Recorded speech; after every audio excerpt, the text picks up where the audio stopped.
One of our elite members was asking me for advice recently. He asked, given the challenges that we're facing, where he thought he should be prioritizing his time, attention, and resources. I think you might be wondering the same, so I'll share a few tips with you here this morning. As you know, we are going deeper into tougher times. And these tough times are unlike tough times before. We are dealing with the whipsaw repercussions from a global pandemic, war, supply chain problems, energy scarcity, rapid inflation, labor shortages, a mental health crisis, a dysfunctional government, polarized politics, a disintegrating global order, social unrest, and recession, just for starters. Which means what? These times are new to everyone. No one is experienced. No one has the proven playbook or best practices of what to do. And success navigating these times won't be about dramatic pivots or turnarounds this time. Success will require 1,000 little adjustments all along the way. We will all have to figure it out as we go. Which means what? It won't be the biggest to thrive. It won't be the smartest to thrive. It won't be the strongest to thrive. It will be the most adaptable, the most nimble, those adjusting quickly. That is who will thrive as we go forward. As I told this elite member, this is the time to be excited. The playing field has been leveled. This is the time of greatest opportunity for us, for the adaptable, for those willing to make the 1,000 little adjustments along the way, those willing to learn and iterate quickly, to continue to tweak, adjust, and improve with humility and audacity, to show up, to be present, to grow better every day. This is when that discipline really pays off. Hey, it's always mattered, but the impact ROI multiplies in times like this. Recessions and crises have always been times when I have thrived. The leveling of the playing field has always worked in my advantage. With everybody else on their heels, that is when I could leapfrog forward. With less competition, you can go faster. Your acceleration velocity increases dramatically. Most of my wealth was made in these windows of marketplace uncertainty. I recently looked back to try to figure out, what did I do? How did I do it? What made the difference? Why were these boom times for me? Because each market crisis that I went through was unique and different. The Black Monday stock market crash, the Y2K dot bomb, 9/11, the 2008 recession, 2020 COVID, etc. So what was the same then? If all those were different, what was the same?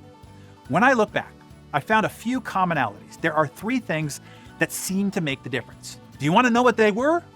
If you too want to find your advantage and turn these into boom times for you, I suggest that you pay close attention. This can be your 3-point wealth plan as well. The first was a disadvantage turned into a massive advantage for me. You see, because I wasn't naturally gifted intellectually, because I didn't have a fancy university degree, and because of those perceived disadvantages to me, once I enter a new endeavor, I become a rabid learner. I know that I need to figure things out quickly. Everything that I didn't know, I needed to quickly figure out and know. This has driven me to be an aggressive learner, to seek out the latest and greatest knowledge of what causes success in that particular endeavor, in that industry, or in that marketplace, to make up for the education I felt I didn't have, while others in that same industry felt that they knew.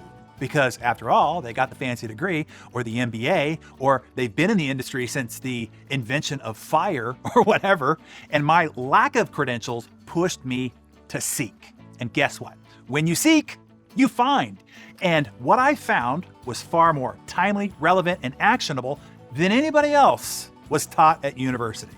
So, advantage 1 was seeking access to real-world skills and knowledge.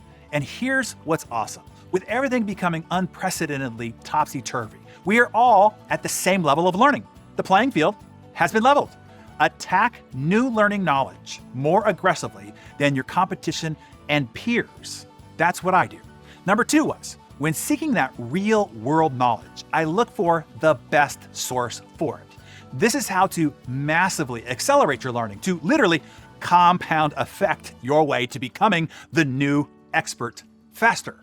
This is how I have done it. I seek access to a wise and experienced mentor.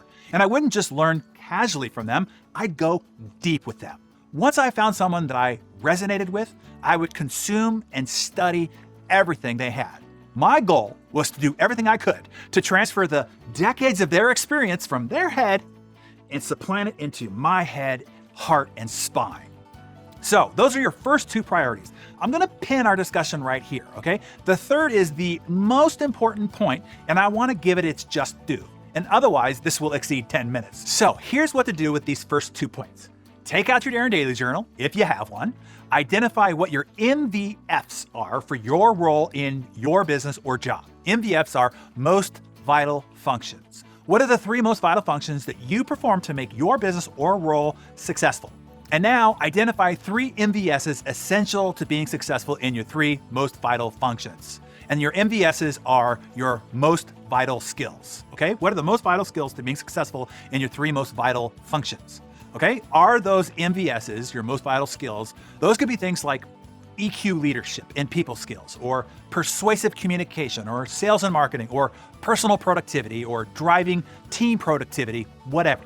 Figure out the 3 skills most valuable to being successful in your 3 most vital functions. Now, ask yourself, how can you better attack gaining an advantage by seeking deeper knowledge and or going deep with a mentor in that knowledge or skill area? So share your MVSs, your 3 most vital skills, and your plan of attack in the comments below. Then be sure you're back here for tomorrow. I'll tell you the 3rd key to creating wealth in good times and especially in crisis times. This one is not easy, but a legacy-changing one for sure. I'll see you back for that tomorrow.